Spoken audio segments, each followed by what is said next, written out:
กินมะกล้วยนำกันด้วยพี่น้องเห็นมะกล้วยขี่ทอดบ้านซื้อหัน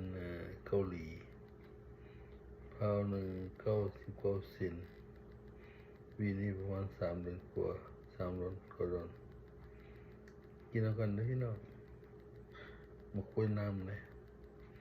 วูบมาต่างประเทศมาแถวใกล้ๆประเทศอเมริกานี่แหละกล้วยน้ำบ้านเราเลยแซ่บหวานมากินให้เบิ่งก็ได้แซ่บด้วยพี่น้องนุ่มดีเห็นวีเดียวนี่งามคนนู้นเนี่ยเขานี่ออก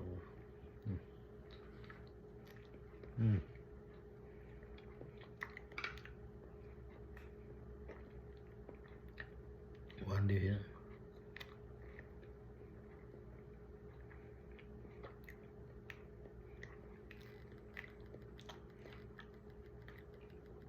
คนนำบ้านเรา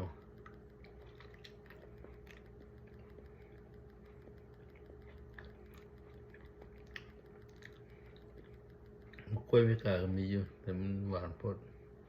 สู้คนนำเดียวกับปิ้งกินแซ่ไฟ